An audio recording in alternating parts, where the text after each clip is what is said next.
Bonjour, voici donc une petite 1200 de 1968 qui a été légèrement vieillie au niveau du look avec capot long avant-arrière, les phares inclinés pour faire un petit peu plus rétro.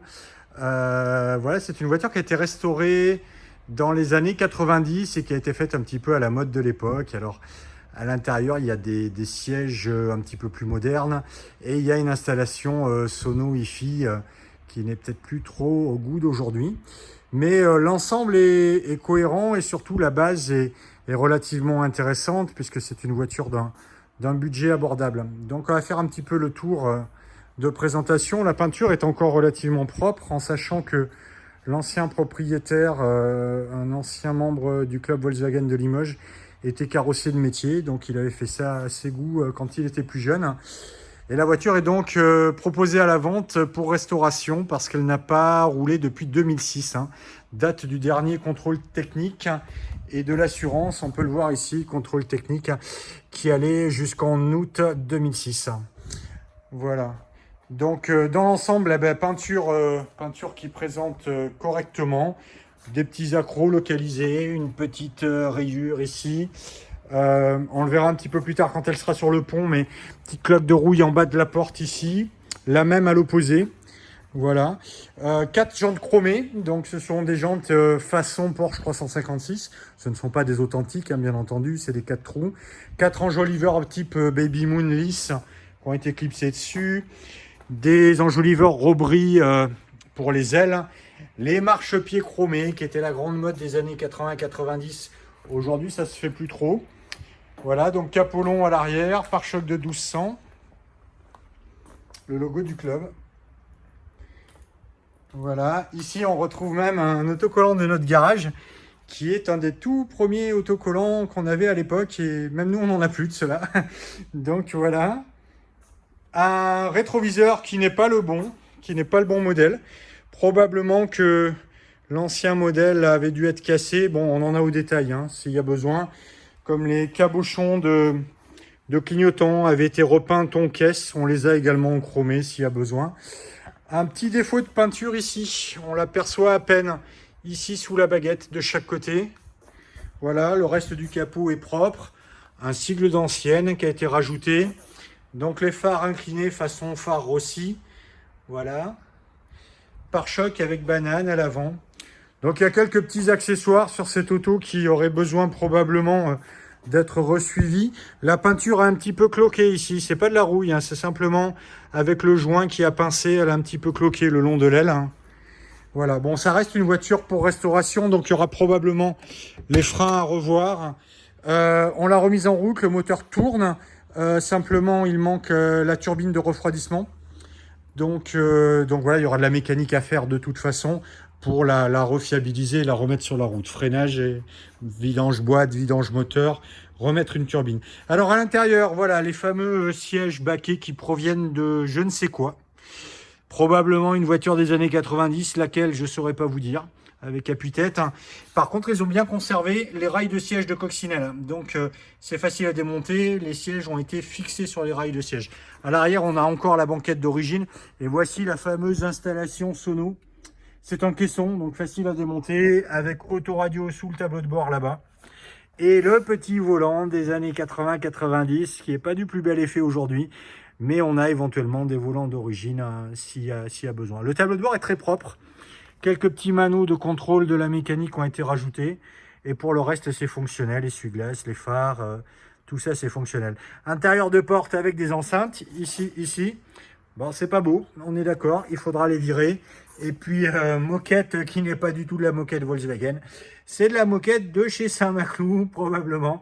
Mais c'est pas grave, parce que c'est pas trop mal fait, c'est resté assez propre.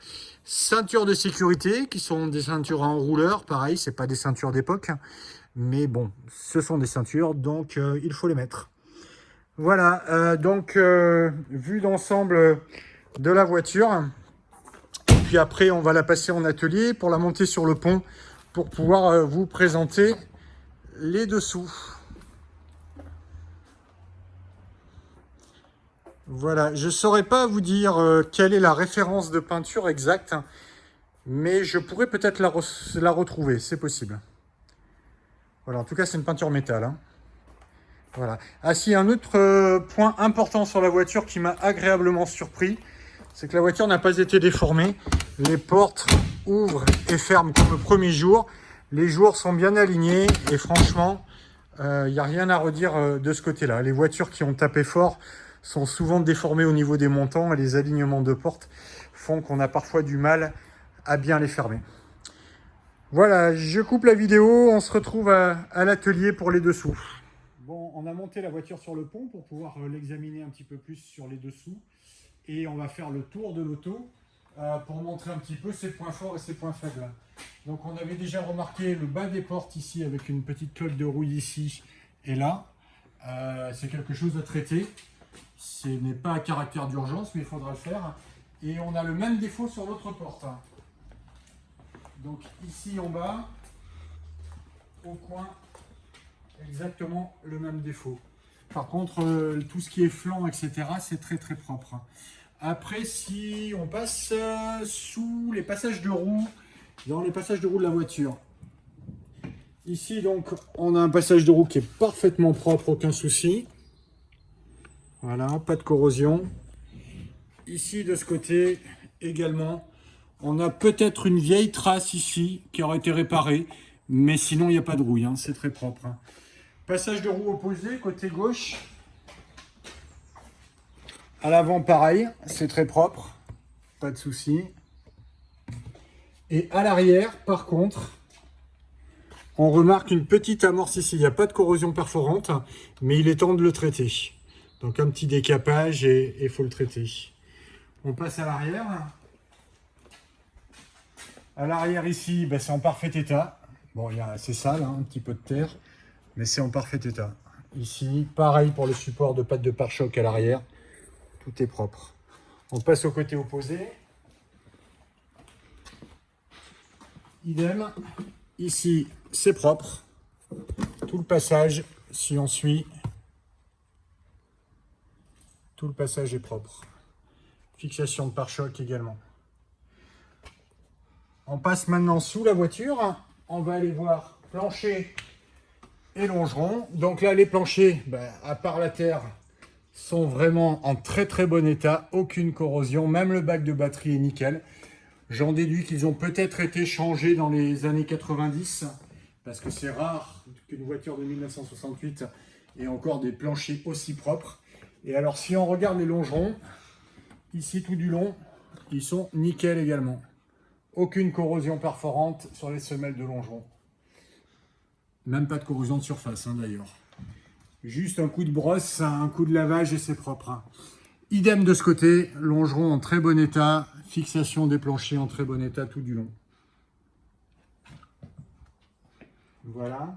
Le train arrière maintenant. Ici, boîte de vitesse, un petit peu grasse sur les dessous, le bloc moteur également.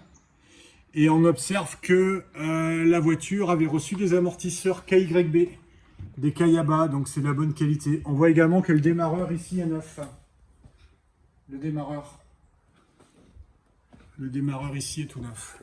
Voilà. C'est quelque chose qui avait dû être remplacé. La voiture est en 12 volts, hein, bien sûr. On passe à l'avant sur le train avant.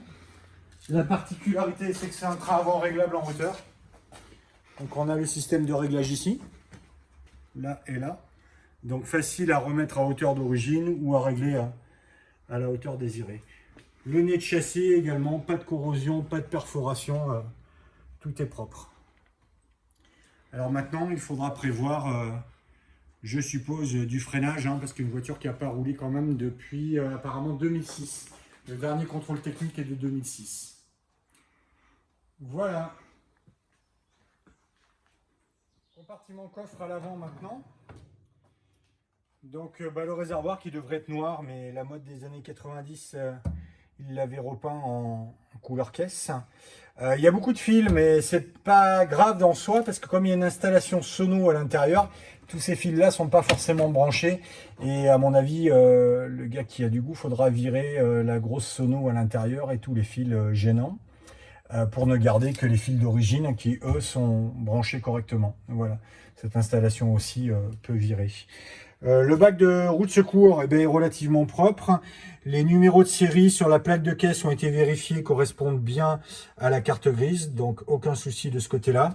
Et parmi les défauts que l'on peut remarquer, ici on a du vieux joint de carrosserie qui malheureusement avec le temps a frisé un petit peu. Ce n'est pas de la rouille, c'est juste du joint de carrosserie qui est encore un petit peu tendre et par-dessus lequel ils avaient appliqué la peinture. Donc le gars qui voudrait refaire ça bien, il faudrait le reponcer proprement et remettre un petit peu de peinture, je pense. Voilà. La serrure fonctionne. C'est à peu près tout voilà, pour le compartiment coffre avant. Vu que c'est une 68, elle a conservé sa trappe à essence extérieure avec son remplissage extérieur. Pas besoin d'ouvrir le capot pour pouvoir faire le plein. Pour le compartiment moteur, déjà il y a un capot long puisque la voiture avait été un petit peu vieillie au niveau du look. C'est bien une 1200 à la base, avec les ferrures de pare-choc dans les ailes. Petit pare-choc de 1200 et donc capot long. Donc le moteur, je ne sais pas pourquoi, il manque la turbine que l'on pourra fournir séparément. Et on se rend compte que le moteur est un échange standard, puisqu'il a un numéro d'échange standard ici. Et qu'il est équipé de deux petits carbus, apparemment des Weber, je pense en 34 mm. Bon, la turbine et les pièces éventuellement manquantes, on peut compléter. Voilà. La jupe arrière est démontable, donc c'est plutôt pratique pour déposer le moteur. Et le capot aussi est démontable avec des goupilles. Donc on enlève ça en 30 secondes, ce qui nous permet d'accéder à la mécanique facilement. Voilà. Pot d'échappement, petite parenthèse, pot d'échappement simple T-Bird, 4 en 1, donc avec sortie centrale et le silencieux sur le côté. Il n'a pas roulé depuis 15 ans, je pense qu'il n'est pas en très bon état.